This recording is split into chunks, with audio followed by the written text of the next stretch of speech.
Testing sound, testing sound. 1, 2, 3. We are testing sound. Give me a thumbs up if you're here with us live, please.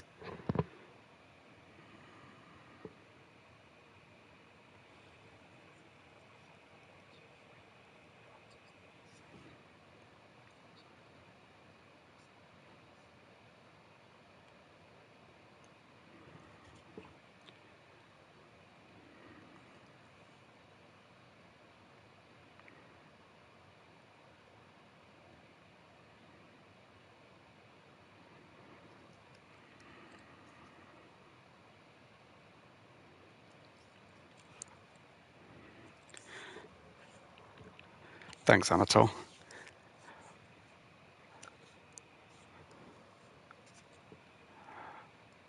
Well, welcome everybody and welcome back to Deviant Racing Leagues. This is the GT4 World Challenge Season 3.2 and it's round 5.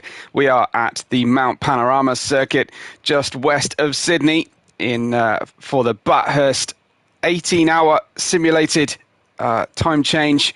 We're starting at midnight here and it's a typical balmy Australian evening.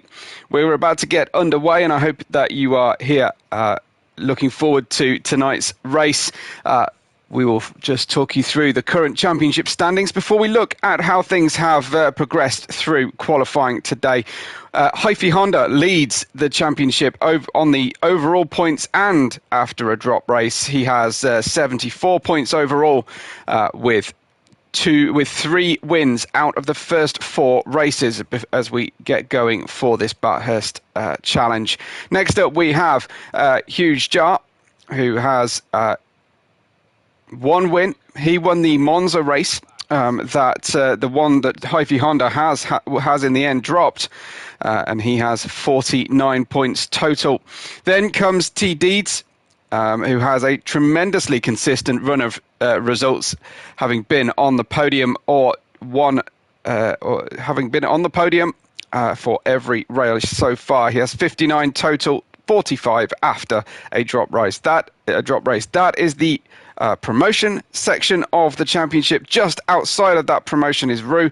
He has 37. He's on 4th position. Then comes Saito in 5th. Lalo Kills, Anatol, Thrasher, Sully, Kuroskai, with then Arcane, Devin, Silo, and Golden Oracle. In the team standing, this is combined with the GT3 Cup. Alfa Romeo are on top from Ferrari. Then comes Chevrolet, Jaguar, Lamborghini, Peugeot, and the Renault. Not going too well for the French manufacturers at this current time, but there is still plenty of time left in the race tonight, in the championship. Tonight's race, we will have a 1-hour race as usual, of course, and the safety car caution lap will be on lap 15. So drivers are permitted to pit on any lap except for lap 14, the one prior to the safety car. And we look at, of course, the safety car driven by Mercury as usual. In terms of the qualifying, Huge Jar finds himself at the very back in 14th position, the rearmost qualifier, with Golden Oracle alongside on the side-by-side grid that we have here on the super short run down to the first corner, hell corner of turn 1 here at Bathurst. Then we move up the grid. We see Kuroskai qualifying in 12th position. Alongside him will be Lalo Kills in 11th. We have Silo in the blue Lamborghini tonight in P10 with the new livery of Sully and the Peugeots here in 9th position. We have our Saito starting in 8th, and then in 7th Arcane with T Deeds in the purple with Tiger livery. Now, I believe this is down to, it certainly looks like the Auburn Tigers. This is a special college football livery. I have to just put my cards on the table that I have zero knowledge about college football, so my apologies if certain aspects of tonight's liveries pass me by. We have Deviant in 5th place in the black and white Chevrolet tonight with the Puma sponsorship. Then again, on this strange alternating left and right side-by-side grid, we have Thrasher in the Ferrari. He's sticking with Ferrari red, of course. Then comes Maxwell, qualifying well here in the blue Patagonia liveried car. Then we have Rue in second position, followed by Hyphy Honda. We're going to get ourselves underway for the grid. Junkai says Auburn is not an easy team I need to worry about. I'm going to take that one as a little bit of banter with the cars. I hope everyone's ready to get underway. I'm certainly ready to go. So give me a like, give me a subscription on the channel, if you will, before we get underway. But it's time to go racing in Bathurst. We will have 18 hours simulated of daylight changes. We will almost certainly finish somewhere in the similar conditions to now, but we should get the entire passage of day within this 1 hour. So things are going to change rapidly around this circuit. Let's get underway then. That's enough talking. It's time for round 5 of the GT4 World Challenge, Season 3.2. Hyphy Honda in the lead, and we will get trackside now. Hyphy Honda on the outside entry into turn 1. Let's go then. As the lights build, the revs build with it, and it's drop the clutch and go, go, go. Away from the start, Maxwell loses a position, and Rue is fully alongside Hyphy Honda with the opportunity to sweep around the outside, but Rue launches immediately into the lead of the race. Tremendous start from Rue. Maxwell down into 4th position. Hyphy Honda settling in gently into 2nd position. Soft tyres on the front 2, and Thrasher has moved up into 3rd position at the cost of Maxwell here. Soft tyres on the Ferrari. Maxwell immediately up the hill towards the Griffin's Bend. This is the mountain straight up towards the Griffin's Bend. Maxwell getting sideways. It looks like TDs might be having some problems rubbing around in the barrier area on the exit of turn 2 as they head up towards the ferociously difficult multiple chicane of the cutting quarry corner, and right up the top of the mountain it is Rue from Hyphy Honda, from Thrasher, Maxwell, TDs and Divine all on the soft tyres, with Saito, Arcane, Sully in 9th position, Lalo Kills in 10th, then comes Kuros Kai, Golden Oracle. Huge Jar has started on the mediums towards the back of the grid, but is already up 1 position, with Silo down into 14th place. But Rue getting away here as they head from the peak of the mountain downhill now into the Dipper, through the skyline, the Dipper, and then of course finishing this section out with the tremendously difficult Forest's Elbow left-hander. That is all important to build as the Chevrolet rear end gets light and wide coming out of that final corner before heading down onto the Conrod straight for the first time of asking. Rue well ahead here of Hyphy Honda, with Thrasher using his headlights to good effect, lighting up the rear of Hyphy Honda's Alfa Romeo as they head down into the first time of asking into the chase. Tremendously difficult sequence of corners here after reaching absolute VMAX, but it's Hyphy Honda just dancing on the limits of the grip. TD's getting super loose once again, and he is absolutely up for it today in the Lamborghini as we are in full night conditions. Divine in 6th place in the 2nd Chevrolet as they head round Murray's Corner to get onto what's slightly confusingly called the main straight, the start-finish straight here to finish out lap 1. Tremendous start from the drivers. This then the 18-hour simulated journey around the clock here at the Mount Panorama circuit. It is Saito in 7th, Arcane in 8th position, with Sully super close alongside. We will see as the slipstream effect is incredibly powerful up this hill towards the Griffin's Bend right-hander of turn 2. Saito leads Sully from Arcane, but things are getting incredibly dicey as we go into the very narrow section of the circuit. Arcane behind Sully. Lalo Kills a little bit further back at the moment, but as this race begins, the drivers all too aware of the risks of spilling the car off the circuit, getting early damage on the cars, which is incredibly difficult to deal with on this very long lap. If you then have to go ahead and pit, but they want to maximize the usage of the soft tyres at this early stage. It's a long run though to get them all the way to lap 15 before the safety car will come out. Early pace from TD's who was looking incredibly loose in the seat on that first lap. He seems to have reined it in slightly and is now going a heck of a lot smoother than he was early on. Certainly generated some tyre temperature, but he's going to just need to temper that slightly because it's going to get a little bit more difficult to continue. Roux, though, with the early pace, extending the gap here to Hyphy Honda, who sets the purple sector in that sector 3 of the racetrack. Hyphy Honda going through the chase and down into a good overtaking opportunity. The left-hander turned 21, but no way through at the moment for Thrasher. Behind him, we've got Maxwell just sufficiently ahead to not have to worry too much about T-Deeds right now as they head down towards Murray's Corner for the second time under racing speeds. Our Saito has mirrors full of Sully. Our Saito getting a little bit squirrely coming out of the final corner that time. Hasn't got the memo when it comes to getting on that new livery. He's gone for the default Peugeot livery here, it seems.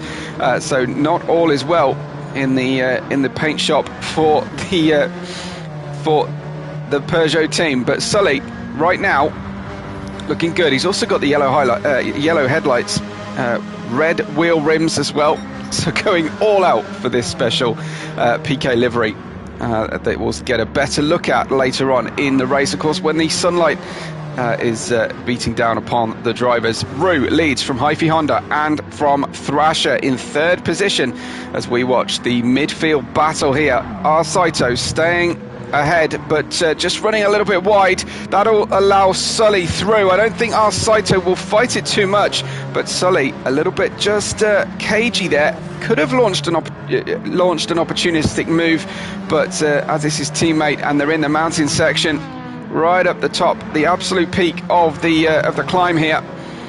He didn't want to end up running into his teammate and causing damage on both cars. Meanwhile, though, Lalo Kills behind Sully, gaining ground, as is Arcane, just finding a way through there in the Renault Megane with Huge Jar down into now up to 11th place, I should say.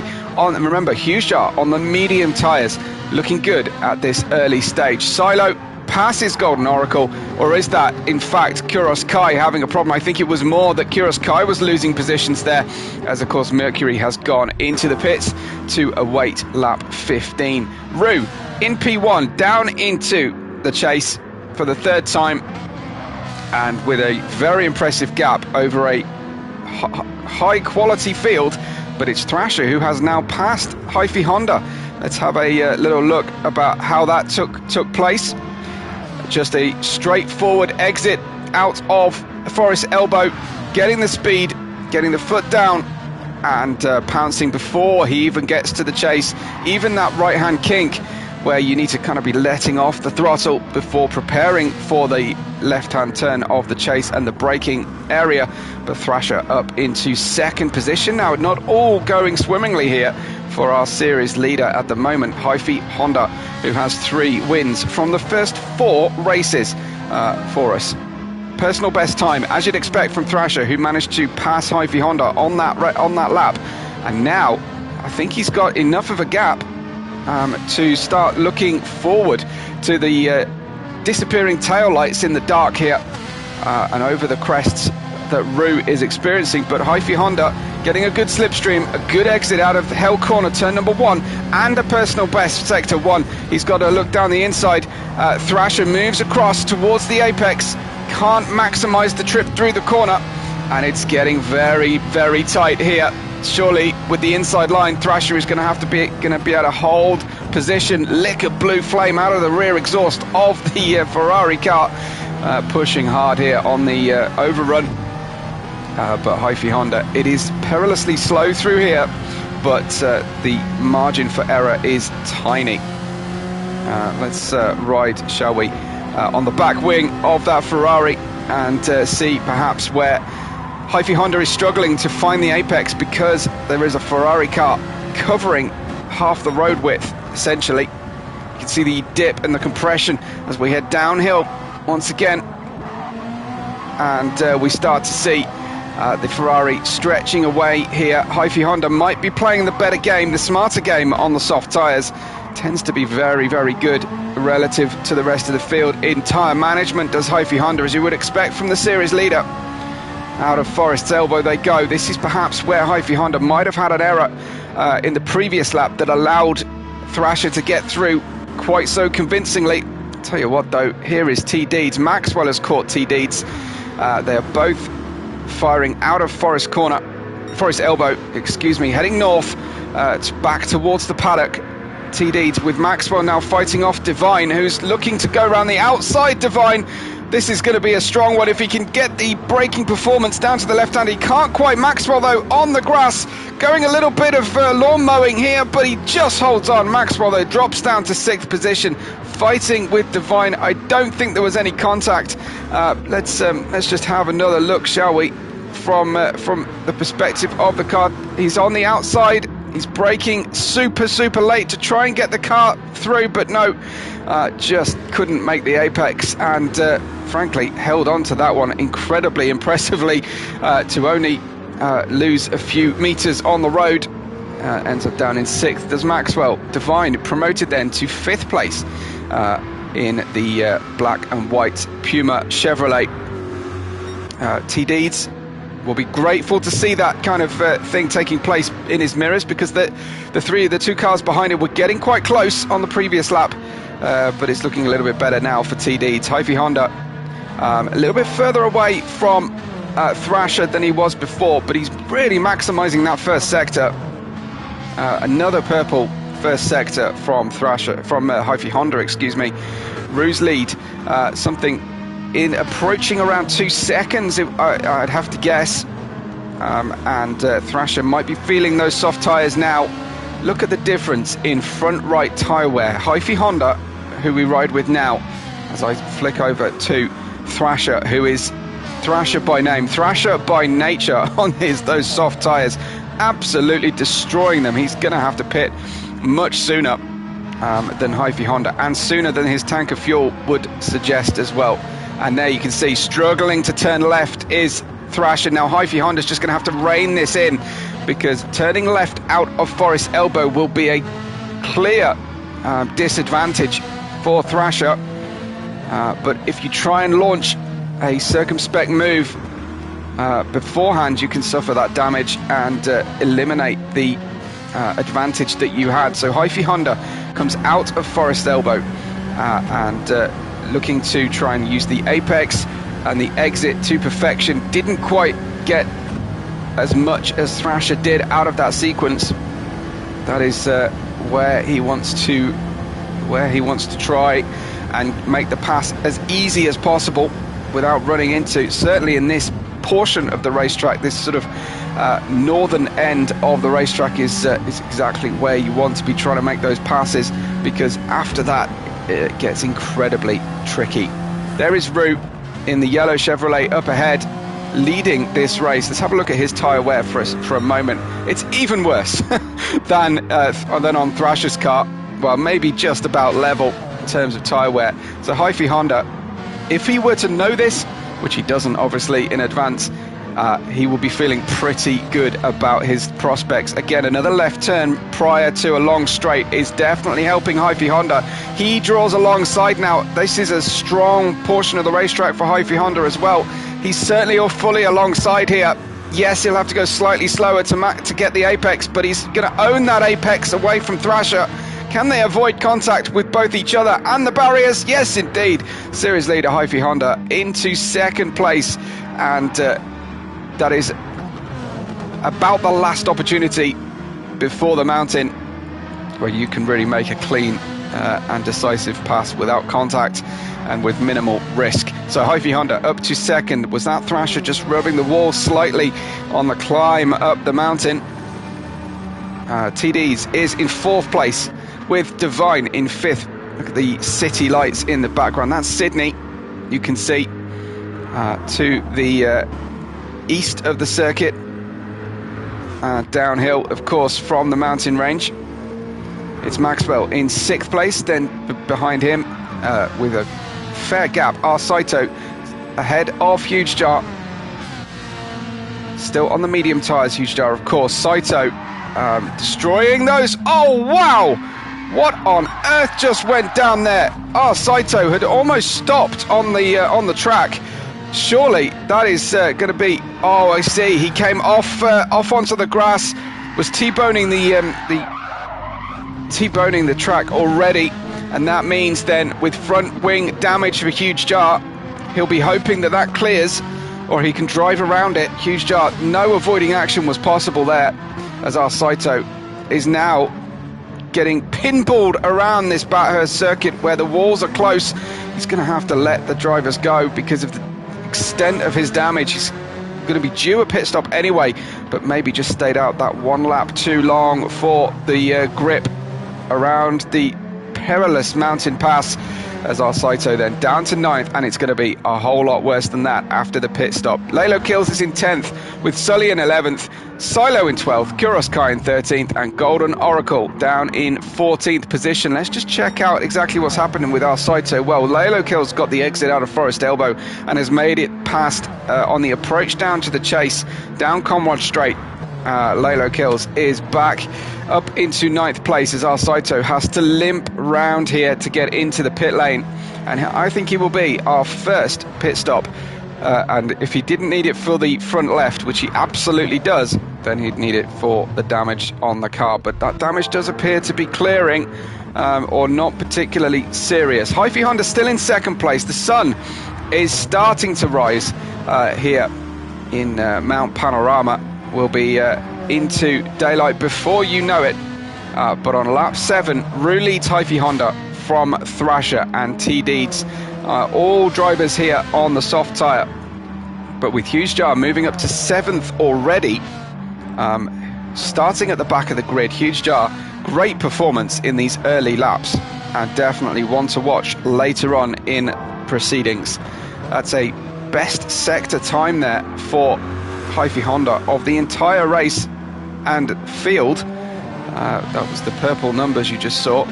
So clearly that early tyre management is paying absolute dividends here.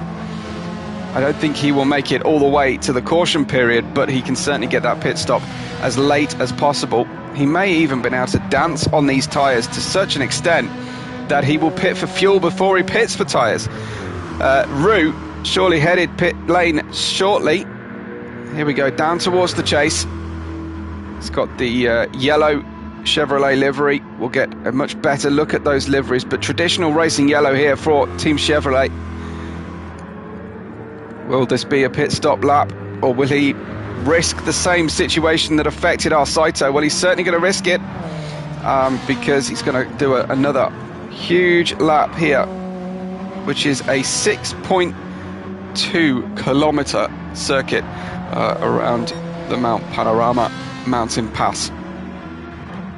Definitely one to put on your bucket list, I think, to actually attend this race. Deviant is in 5th place, with Maxwell heading pitway to the pit road. Maxwell from 6th position, just one lap behind Saito.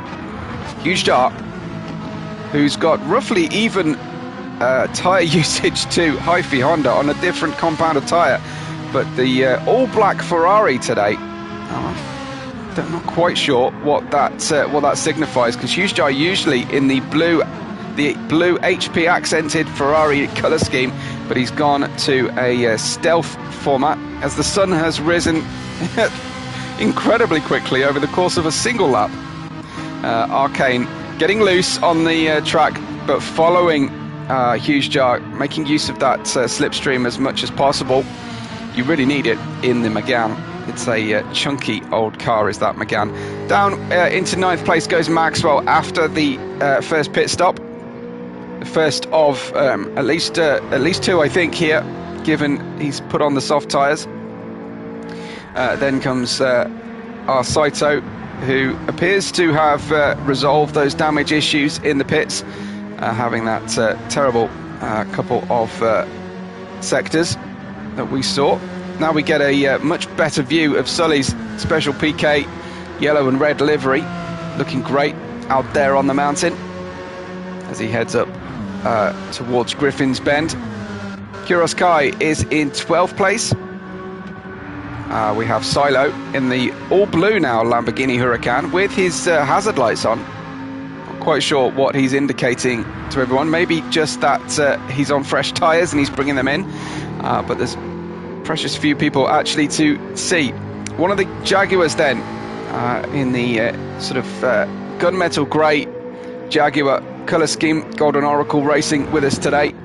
That is different to what we will see on Maxwell's car. We'll get a better look at that soon. But here comes Roux into the pits. Thrasher is staying out and has taken the lead now.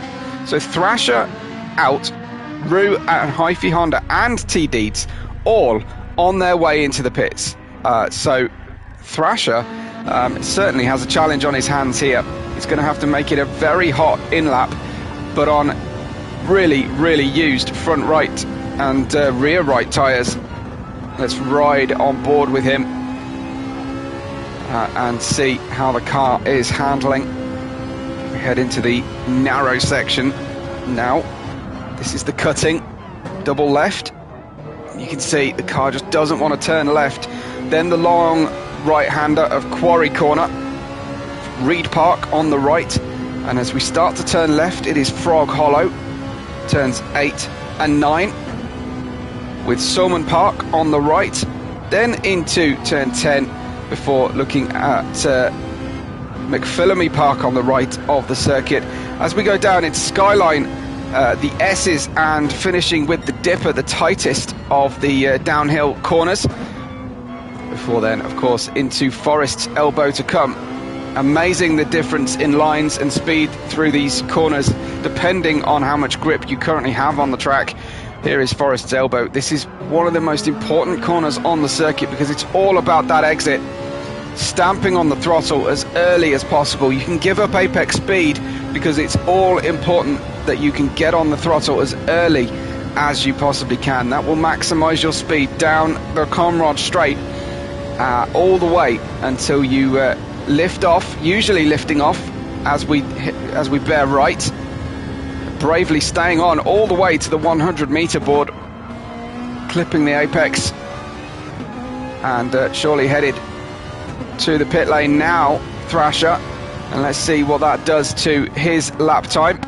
And Huge Jar now started at the back of the race and he will be in the lead, I feel fairly certain of. Roux back into third after a pit stop, looking incredibly good. Arcane managing those tyres well, as the Renault Megane allows you to a certain extent, but certainly a fair amount of driver skill involved as well. Huge Jar just floating the medium shod Ferrari through the chase, under the Armour All bridge, and down we go to the final corner, Murray's corner.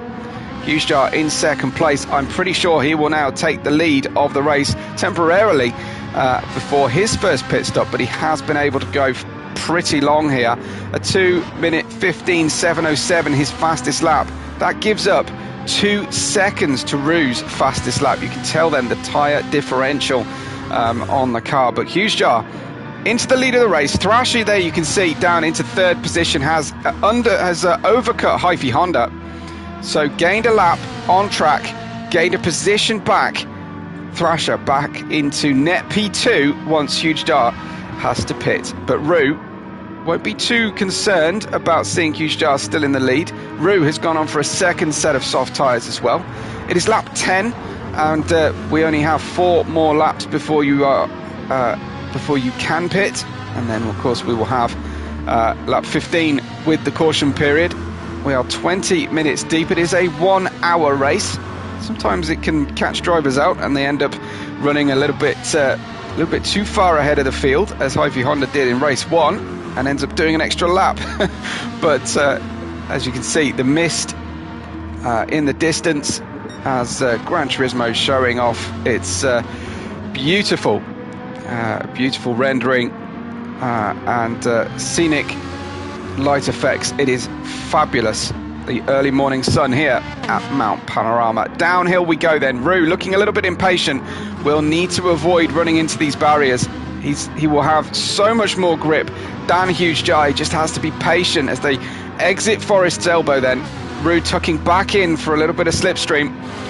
Huge Jar, I don't imagine will fight this too hard. He doesn't want to give up any race pace, of course, but Roux back into the lead on lap 10 on the way down towards the chase. The Chevrolet in the all-yellow colour scheme back into the lead with Hughes Jar deposed down to second place. But remember, still yet to pit now. His fuel light has just started to flash, and because of the length of the lap, he's playing it safe here and heading into the pits. I think they will have to change compound, the drivers. So some drivers have gone for the 2 sets of soft at the start of proceedings today. Roux in the lead, Thrasher now in second place. Looked like a flash of the brakes over the start-finish line there for a moment from Thrasher, but I think it was just a light effect as the sun is rising rapidly. The temperature now will be building to a great extent. Hughes Jar in the pits got down to 7% of fuel. Lalo Kills in the pits as well.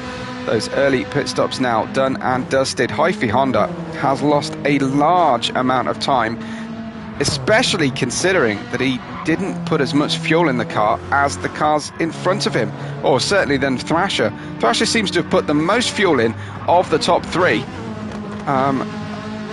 during that pit stop period, and has gained the most time, just that extra lap on the old tyres rather than coming out on fresh soft and cold soft tyres. T Deeds looking good as well in the Auburn Tigers Lamborghini. Always good to watch T Deeds on the racetrack. He does like to throw the car around. That was less than an inch to the barrier. Absolutely brilliant from T Deeds. I hope that was a calculated risk because man, was that tight to the wall. At those extra few inches closer to the wall are gaining time lap after lap if you can balance that risk versus reward.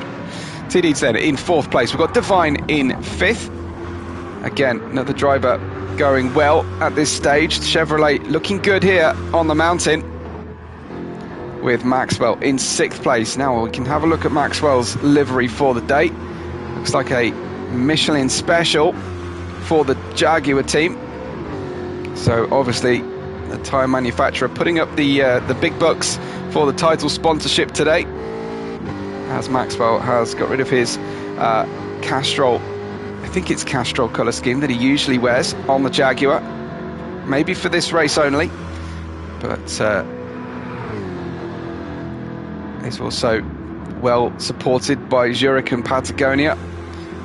So Maxwell just getting through the apexes nicely, and hoping, I think, to move forward as much as he can. Arcane in 7th in the Megane. Then comes the Hughes Jar in 8th on fresh soft tyres now with a full tank of fuel.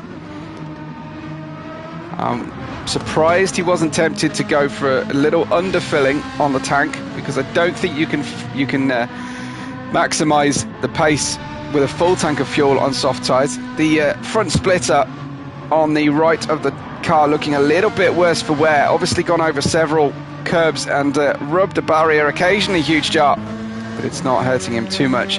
Our Saito is in 9th place as he passes the pit lane. Of course, it always looks like there's a driver in the pits. That is our safety car driver, Mercury, who doesn't have the most thrilling of experiences here, who gets to drive the first lap and 2 laps under the safety car, leading the race at 70 miles an hour and then quit. Then you've got Lalo Kills in 11th with Sully in 10th, I forgot to mention. Silo in 12th with Kuros Kai in 13th place. New soft tyres for Kuros Kai, and he's got the pink accents on the blue Renault Megane trophy, with Golden Oracle being followed by the helicopter. Golden Oracle now picking up the blue flags for 5th place. Divine behind him. So Oracle, oh dear me, he won't thank me for catching that moment on screen. Blue flags, and still pushing hard enough to kick out the rear on new soft tyres, and Golden Oracle just damaging the car a little bit. It is a very difficult racetrack to debut with us, if that is indeed what's happening with Golden Oracle. It's lap 12. We are 27 minutes in. Oh, Roux! Wow, just avoiding calamity there with the arm coat. But clearly Roux still pushing, still keeping himself entertained here. And out of Murray's corner then for the 12th time, and it almost all went wrong for Roux. Thrasher is in second. The gap's opening out now on the racetrack for our drivers. Hyphy Honda may not be on for a win here today, may not even be challenging for that win, but we shall see later on. Maybe he's got something under his sleeve when it comes to the medium tyres later on. It's lap 13, one more opportunity then for the drivers to pit. So we will see when the safety car comes out and we can take stock of where everybody lies. But TD's running through those soft tyres on the right hand of the car. Is it tempting to go in and get a pit stop done before the safety car comes out and try and fit mediums and run to the end? It's got to be tempting for the drivers to fill up with fuel and before the safety car gain any track position possible, get back up to the rear of all the cars in front of you and run clear to the end. It is a relatively late safety car that we've got into the second half of the race, as it will be, so it's certainly going to be an interesting prospect here. Really grateful for everyone who has joined us live tonight. Give us a like, if you will, on the video. It helps so much on the discoverability and the success of the video.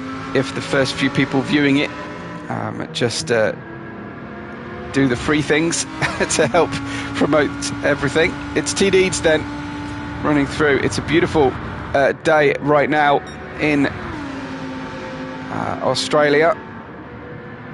As I say, temperatures will be building. The wind has remained fairly stable, 2.1 meters per second south easterly. So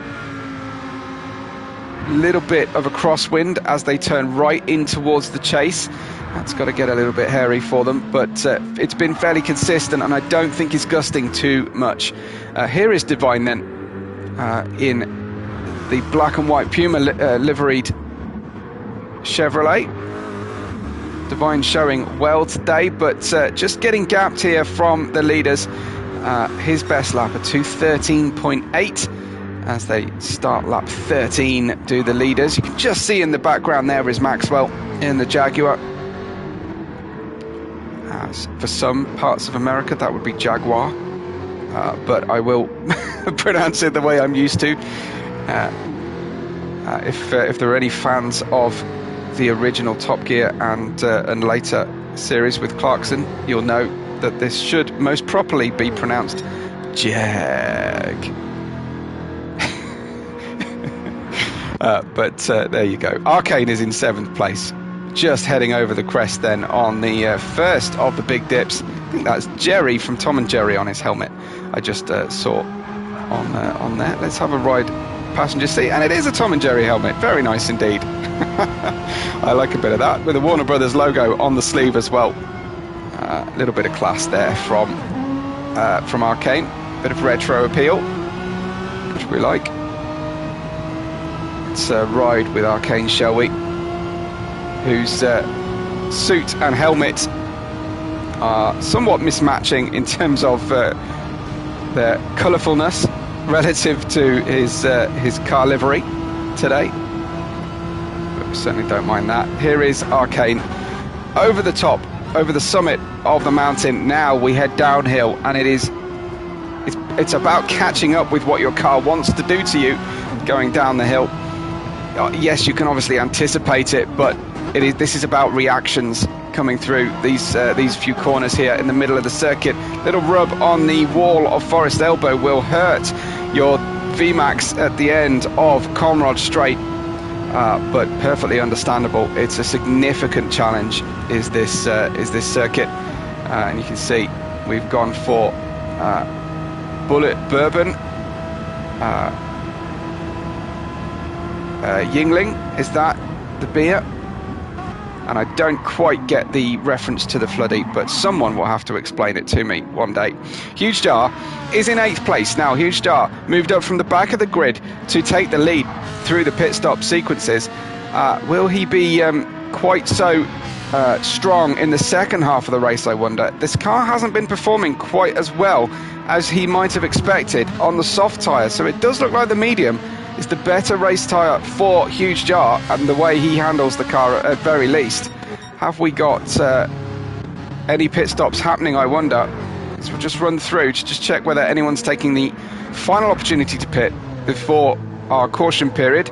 The race is 33 minutes old. So Anatole tells me Floody is the team captain, and is Floody also the livery designer for the team? Because his name features quite heavily on the side of those Renault Meganes. Lalo Kills and Golden Oracle, neither driver decide to pit on this opportunity. Through comes Silo then, down through and into the chase. Kuros Kai, Golden Oracle, we've just seen, who's a lap down, and here then Mercury is out for his second lap, but the 15th lap for Roux. And that means then, of course, well, Mercury has picked up a 3-second off-throttle penalty.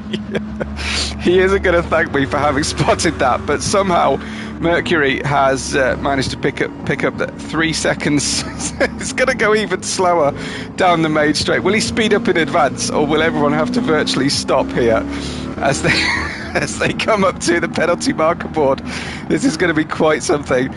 Let's see what happens, because he's limited to 70 miles an hour for the safety car period. He's now going to stop dead because he has to be off throttle, and everyone else is going to have to slow down with him. Oh dear. Mercury. How did Mercury cause himself a penalty? Let's just have a quick look, shall we? Like I say, I don't think he's going to thank me, but I do kind of want to see what happened, and I'll skip the safety car period as a result. But what did we do, Mercury? How did we trigger a 3-second penalty? Was it just blocking the leaders? Is that the deal? Okay, so out of the pit lane we come. There is no penalty on the car at the moment. We come out of the pit lane. We crossed the white line. Oh dear me. Oh dear me.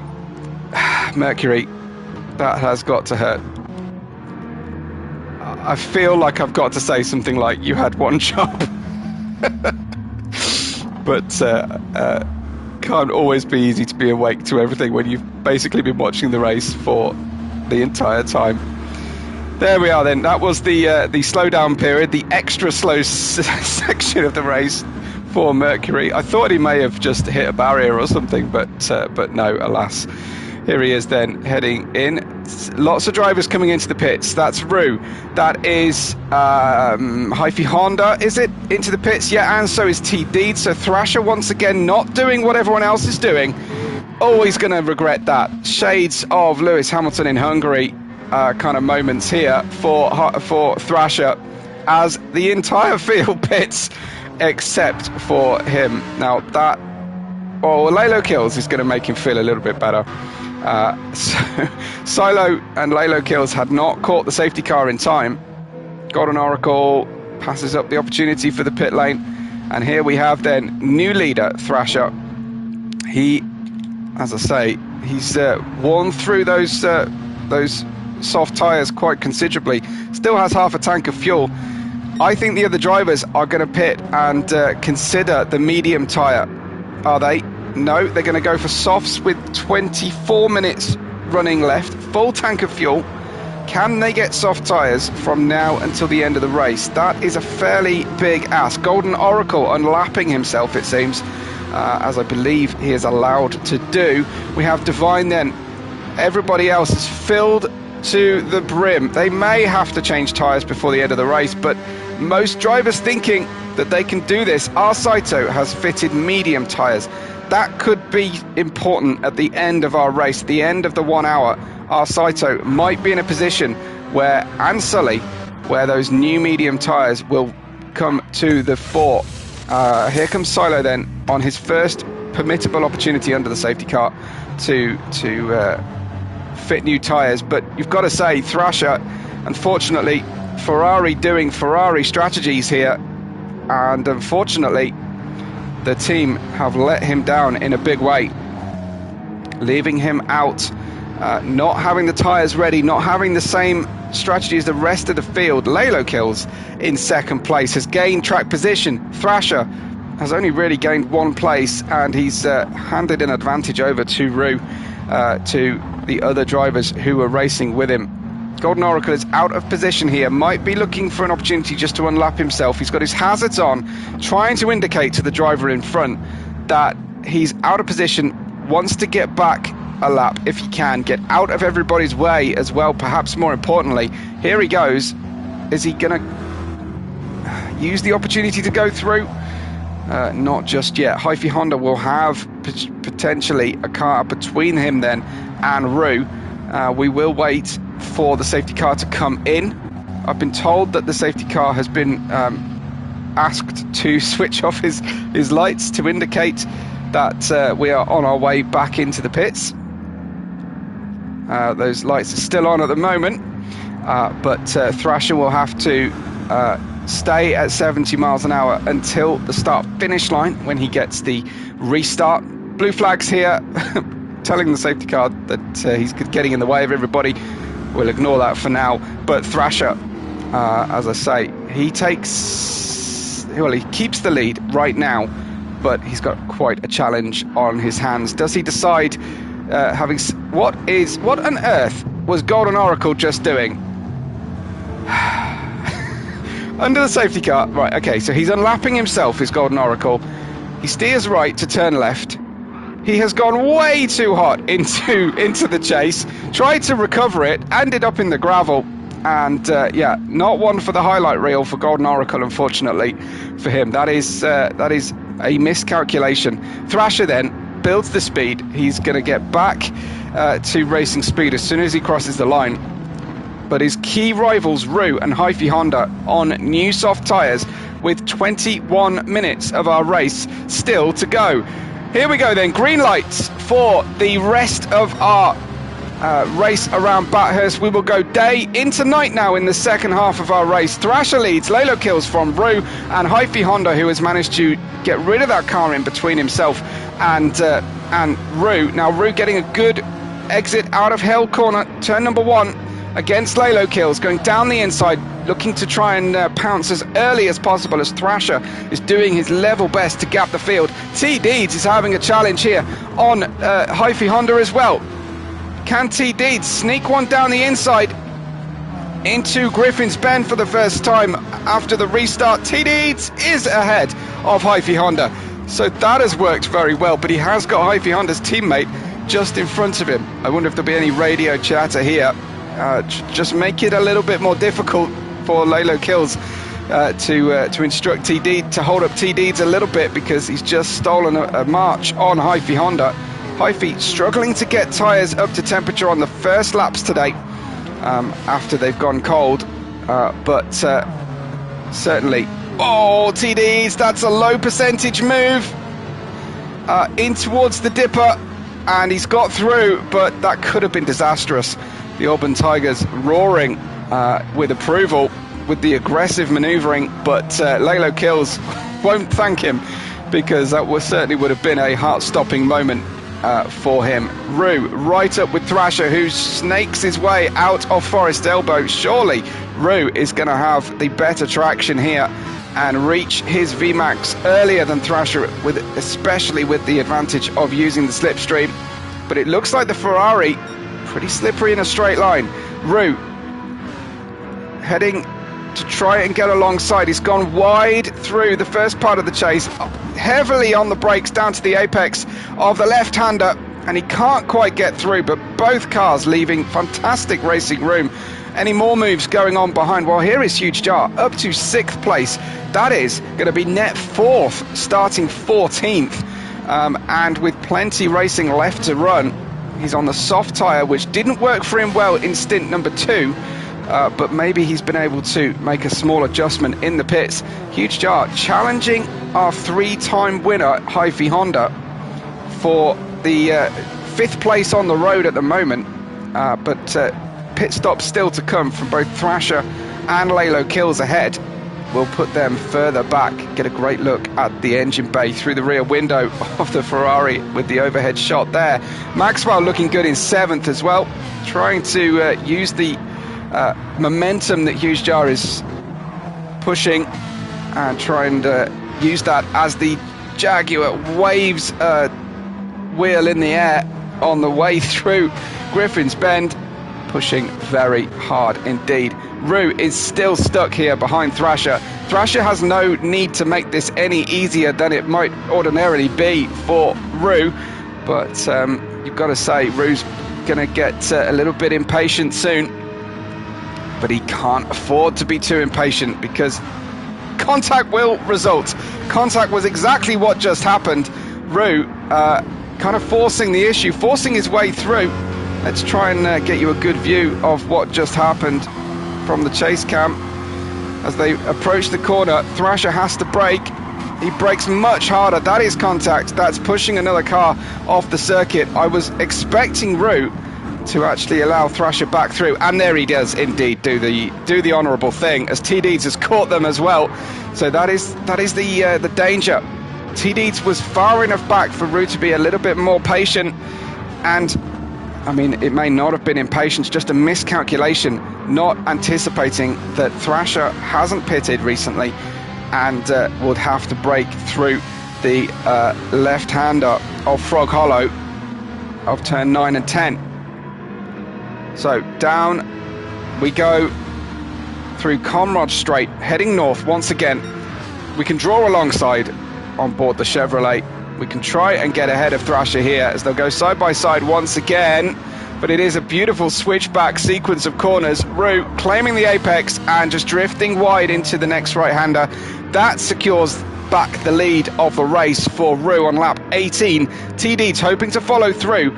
Thrasher will be having to be very circumspect on these soft tyres. Now, is it possible he's going to try and limp this car home and just use the track position that he's got and make life as difficult as possible for anyone that wants to pass him, but basically just go as slowly as he can when he's turning left to avoid wearing that right tyre? Perhaps that's a little bit of what happened in the previous lap through there, but of course rife with danger, as we saw, for Rue running into the back of him, and running out on the grass isn't going to help your tyre wear either.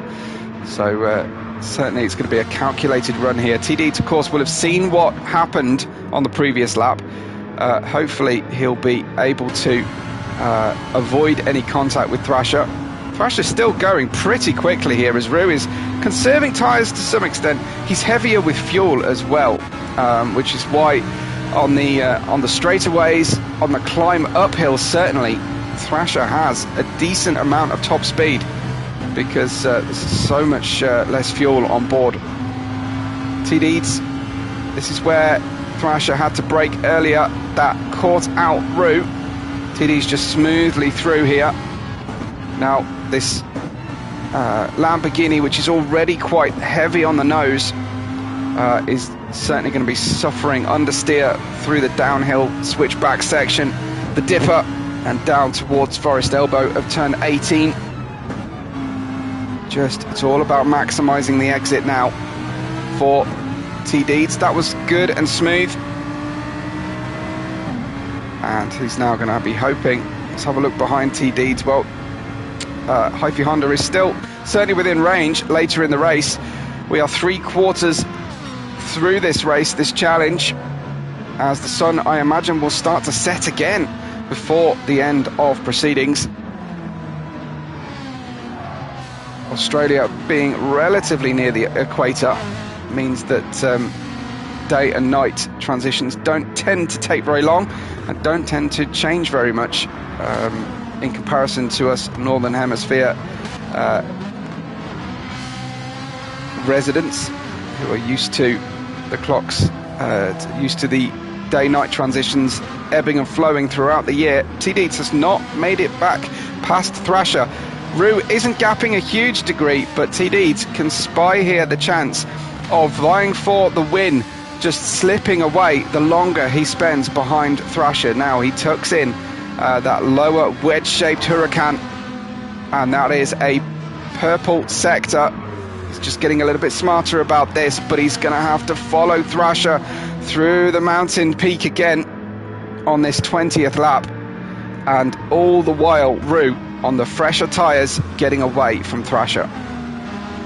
Will Thrasher pit again? Yes, I mean he has to for fuel, no question. So he will put on a new set of boots and go for it. The field has opened out a little bit, but still he'll be in a very different strategy to the rest of the drivers who pitted as soon as they were able to under the safety car. Thrasher left out with just Lalo Kills, who himself is in 8th place and headed towards the pit lane himself shortly. Thrasher having to take a wider entry into these snaking corners of the dipper as they head downhill again. Behind TD's Hyphy Honda unusually has picked up a off throttle penalty, just rubbing the barrier there. Race control very, very strict when there are walls nearby. Here is Hyphy Honda off throttle. It will cost him a lot more than half a second to TD's. You can be sure of that on the Conrod straight. So the eyes of the Tiger firmly got the prancing horse in their sights, but so far not willing to push, just being patient there, TD's, and the patience has paid off because Thrasher now into the pits. Roux's in the pits again. Why is Roux in the pits? Coming for a new set of tyres. So TD's, unexpectedly, at least for me, TD's takes the lead of the race. He's going to try and get those soft tyres to the end. Roux, I don't know, did he pick up some damage on the car? He didn't, as far as I can see. So Roux dropping down the order, unless everybody else has to pit here, and Roux is just anticipating that. This is a big deal for our race. TD's into the lead. Hyphy Honda, 3-time winner so far out of 4 races, is in 2nd place. So TD's seemingly having the edge on Hyphy Honda in pace tonight. Hyphy Honda very much having the measure of everybody else on tyre wear. Huge Jar started 14th, now into 3rd position, better than I think he would have reasonably been hoping for through the safety car period. It's lap 21. More importantly, it's minute 49 of 60. How far back into the race is Roux going to be able to manage to get? Because frankly, this is pretty disastrous for Roux. New set of softs, a little bit of fuel, 3/4 of a tank, seems a little overkill. Might have stayed stationary that little bit. There's a couple of seconds too long here. I don't think you need 3/4 of a tank of fuel to see out 11 minutes of racing. Even if you cross the line with 1 second before the 1 hour mark and have to do another lap, I still think you've probably overfueled that car. Our Saito in the default Peugeot livery. One of the real highlights of this tournament, this challenge for me, has been the different liveries for the Peugeots, and today our Saito letting the team down, or at least his designer is letting the team down. Roux is in 8th place and he has dropped a huge distance from the rest of the grid. He had a good lap 19, a 2:13.6 was the fastest lap of the race. Here comes our Saito against Lalo Kills then. Alfa Romeo on the outside of the first section of the chase. Peugeot on the outside RCZ, and that was just taking his time to get to the apex. Roux's going to need to get through past both of these. Here he comes. That was expertly done by Roux, getting 2 positions there. Lalo Kills hampered by the tyre wear, but Roux into 6th. However, having led this race for so much, the gap to the front, it's nearly the entirety of the mountain straight between turns 1 and 2 that Roux has to catch in 9 minutes of race time. So that is definitely going to be a significant challenge. Tell you what, Maxwell has been driving the wheels off this Jaguar today. Arcane following him through, but Maxwell into 4th position now. That would be a tremendous result for the Jaguar Motorsport team. It's going to be a challenge. Look at the front right on the Jaguar. It's a heavy car and it really is struggling. You can see Maxwell just trying to keep the temperature in the tyres. Try not to overheat those tyres now, as the slip angle and the wear rate, the degradation is really taking effect. Arcane catching here, possibly closest battle on the grid at the moment, as Maxwell in fourth is trying to hold on to those points.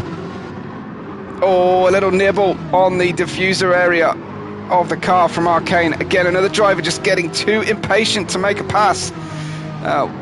This really is no gains of trying to make a pass during the mountain section. Yes, do it beforehand. Definitely maximise your route out of Forest Elbow here to overtake on the Conrod Straight. But if you can't make the pass before the summit of the mountain, stop trying. For the love of all the racing gods. Here comes Arcane. He can't get the top speed past the Jag. So Maxwell downhill on the Conrod Straight. He's got to get this heavy car braked into the apex. He's managing this very well indeed. He's got plenty of fuel on board. Won't need to stop for fuel, but will he be coming into the pits? Or does he think, though, for the sake of maybe 3 more laps, it's worth staying out? I think he's going to try and brave it here, Maxwell. Flirting with disaster. Arcane has so much the better grip, but can he get that Renault Megane trophy out of turn 1, Hell's Corner, smoothly? Can he get tucked up behind the Jaguar rear wing and make the pass before they get into Griffin's Bend? No, it doesn't appear that he can. Maxwell getting a good exit out of Hell's Corner. In front of them, we've got Huge Jar, who's just been following Hyphy Honda along here. Seemingly fairly satisfied, I think, Huge Jar, with his progress. And he may know Hyphy Honda's tendency to keep those tyres safe and tidy. So he may feel like third represents the maximum he's going to get now, with a few minutes left on the clock. TD's taking that Lamborghini Huracan up to the top step at this stage, and possibly more important to him, the Auburn Tigers to the top step as well. So Huge Jar following Hyphy Honda, who looked like had just gone off circuit slightly there, certainly kicking up a little bit of dirt. Out of the Bride sponsored Alfa Romeo, another new livery here for Hyphy Honda, car 66. But just a little gap opening up there, so we'll just check out what Maxwell and Arcane are up to. Maxwell just trying his best to take off the Michelin Man from the side of the car, those new stickers for today. But he's definitely got the power in the Jaguar to hold off the Renault Megane. It's better in the corners, but you need the grunt here in Mount Panorama. Arcane in 5th. Rue into 6th place.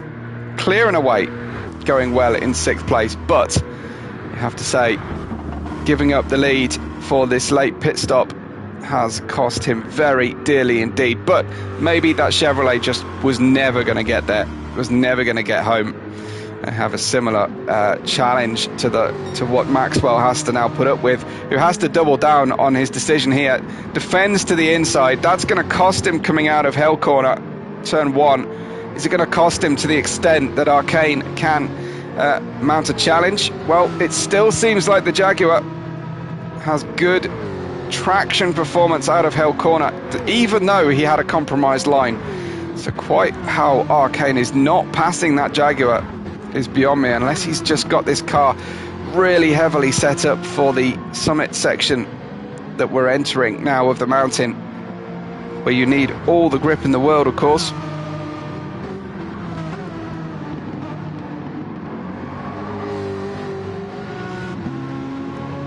Up and over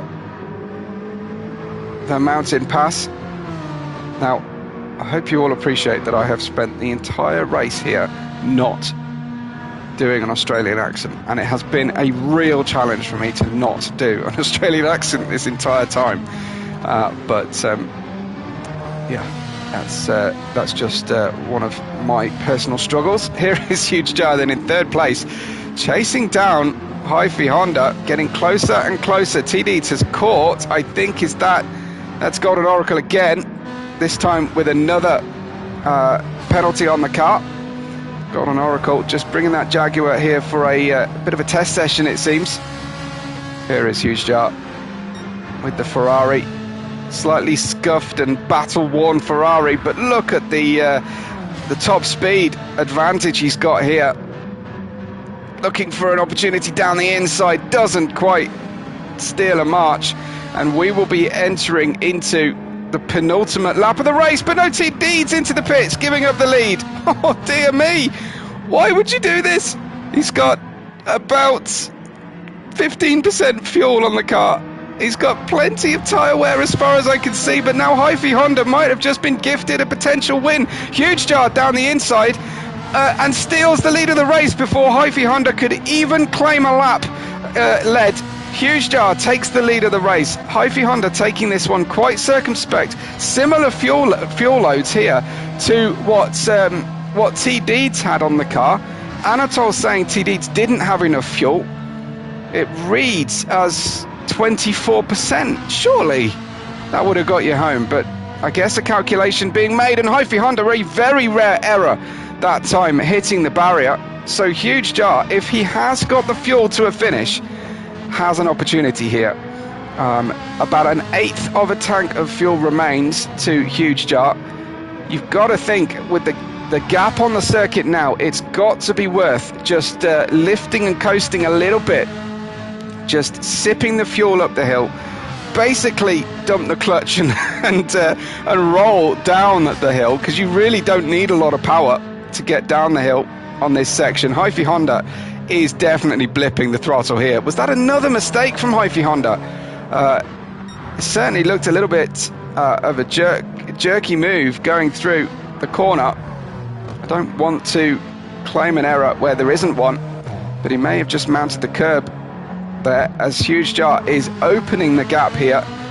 Now it's about careful use of that throttle, careful use of the remaining fuel. We've just ticked over to the red on the fuel line coming down the Conrod straight. Is he going to have enough fuel on the car? He has about 55 seconds in hand here before the final lap will begin or the checkered flag will fly. I don't know if he's conserving enough fuel. Is he tempted? Well, you're not going to be able to get to a finish here. Huge Jar, it is definitely going to be worth just lifting and coasting for the final lap that we will enter. As the Huge Jar comes through, he has committed to the fuel situation that he's got here. He will be staring at that fuel gauge. So will Hyphy Honda on even less fuel now. Arcane is coming through in third place. Maxwell pitted as well. So Rue up to fourth as he battles with Maxwell through Murray's corner. Let's maybe have another look at that, shall we? As Maxwell defends heavily to the inside, down onto the brakes. Rue just has the grip advantage at this stage and drives all the way around the outside as Maxwell's wiggling around. Maxwell fifth place, Rue into fourth place. Maxwell though getting a better exit here. Rue leaves lots of room on the exit and everybody is snaking around. Anatol saying Maxwell did not pit. Interesting. Okay, well, Rue stealing that position then. Somehow Maxwell lost a lot of time relative to Arcane, but maybe that is just about fuel conservation. It is the last lap. Thrasher has crossed the line in seventh, so has Arsaito in eighth place, as Huge Jar is going to try and get home, and so is Hyphy Honda on this tiny amount of fuel remaining. 7th, 8th and 9th have crossed the line. Deviant is about to cross the line into 10th position, so that's Saito 8th, Sully 9th, Deviant 10th, Lalo Kills through in 11th, and Silo in 12th, with Kuros Kai absolutely certain to be 13th position. Here is Huge Jar then. He's done all the hard work. He's got to the top of the mountain as the sun sets once again. Will the sun set in with enough time and with enough fuel on his car? He's just going to limp home here. He's got a great gap to Hyphy Honda. This is all about that fuel gauge to a finish, as the drivers behind who have pit will be screaming up to try and catch them. It is Huge Star, Hyphy Honda, with just a couple of pixels left of fuel. Arcane in third has a little bit of an advantage. Rue is just getting too greedy. He's pushing too hard, and he's picked up a penalty. A 1 second off throttle penalty down the Conrod straight here for the final time. I think Huge Jar has done enough. What an absolute story this will be for Huge Jar, from 14th position, starting off the main strategy on the medium tyre. Didn't get as much life out of those mediums as he had hoped. Switches onto the softs and just about makes the finish of the race. One more corner to go for Huge Jar around the Mount Panorama Bathurst circuit, and he crosses the line to win here in round 5 for the GT4 World Challenge. What a performance from Huge Jar. Hyphy Honda also getting home on barely any fuel at all. Arcane, great performance from Arcane, with making use of the fuel capabilities of the Renault. Rue in 4th, Maxwell home in 5th place again on virtually no fuel at all, and T Deeds crosses the line, having led a portion of the race. T Deeds in 6th place. The rest of the order we have read out, but Huge Jar takes the win from Hyphy Honda. Fantastic performance from throughout the field, frankly, but Huge Jar wins. Hyphy Honda in 2nd place, with Arcane completing our podium. It is the the Ferrari from the Alfa, from the Renault. It's a European podium here then for the manufacturers. The French manufacturer Renault will be very, very pleased with that. They sorely needed the points. Rue in 4th position there, and then Maxwell coming home in 5th. I'm sure will be very pleased with that one. T Deeds, he'll be disappointed, as will Thrasher, I think, with those strategy calls to come home in 6th and 7th place. And then comes the RCZ's pairing. Again, good points for the Peugeot team. I hope you've enjoyed it today. If you haven't already left a like, I thank you. If you would just go to that effort. But this is Webbo. This is Deviant GT4 World Challenge. We will see you next time. But for now, from the channel, from everyone at the league, thank you for watching, and we will catch you on the next race day.